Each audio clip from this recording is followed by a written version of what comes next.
അങ്ങനെ നമ്മുടെ ഇഷിതയുടെ കുഞ്ഞിൻ്റെ കാലിൽ അനക്കം കാണുന്ന സമയത്ത് നമ്മുടെ ഇഷിതയ്ക്കാണെങ്കിൽ വലിയ സന്തോഷമാവുന്നുണ്ട്. അവൾ പോയി ഓടിപ്പോയിട്ട് നമ്മുടെ മഹേഷിനോട് പറയുന്നുണ്ട് നമ്മുടെ കുഞ്ഞ് തിരിച്ച് ജീവിതത്തിലേക്ക് തന്നെ തിരിച്ച് വരികയാണെന്നൊക്കെ പറയുന്നത്. ഇതൊക്കെ കേൾക്കുമ്പോൾ നമ്മുടെ മഹേഷിനാണെങ്കിൽ വലിയ സന്തോഷമാവുന്നുണ്ട്.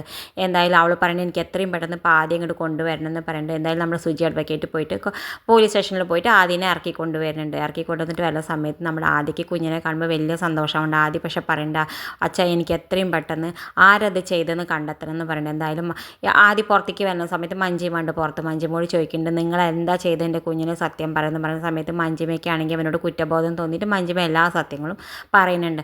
എന്തായാലും ഇത് കേൾക്കുമ്പോൾ നമ്മുടെ ഇഷിതയോട് പോയി പറയുന്നുണ്ട്. ഇഷിത ആണെങ്കിൽ ദേഷ്യം വന്നിട്ട് മഞ്ജിമേനെയും കൂട്ടിയിട്ട് പോലീസ് സ്റ്റേഷനിലേക്ക് പോകുന്നുണ്ട്. അവിടെ ആകാശ് മേനോനെ വരുത്തുന്നുണ്ട്. എന്തായാലും ആകാശ് മേനോനാണെങ്കിൽ പൊട്ടിച്ചിരിക്കുന്നുണ്ട്. ആ സമയത്ത് മഞ്ജിമോട് നമ്മുടെ ഇഷിത പറയുന്നുണ്ട് എന്താ സംഭവിച്ചാൽ പറഞ്ഞു കൊടുക്കാം മഞ്ജിമയെന്ന് പറയുന്നുണ്ട്. അവൻ്റെ ചെറിയൊന്ന് നിൽക്കട്ടെ എന്ന് പറയുന്നുണ്ട്. എന്തായാലും സത്യങ്ങൾ മുഴുവൻ നമ്മുടെ മഞ്ജിമ പറയുന്നുണ്ട്. ആ സമയത്ത് മഹേഷിനാണെങ്കിൽ ദേഷ്യം വന്നിട്ട് നമ്മുടെ ആകാശ് മേനോൻ്റെ ചെകിടത്തേക്കൊന്ന് കൊടുക്കുന്നുണ്ട്.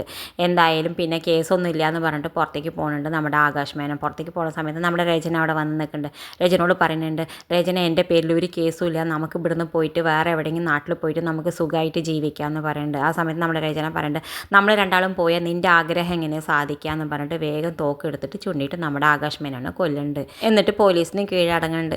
അതാണ് നമ്മുടെ ക്ലൈമാക്സ് എപ്പിസോഡ്. ഇതുപോലുള്ള പുതിയ വിവരങ്ങൾ നിങ്ങളുടെ മുന്നിൽ എളുപ്പത്തിലെത്താൻ ഈ ചാനൽ സബ്സ്ക്രൈബ് ചെയ്യാൻ മറക്കരുതേ.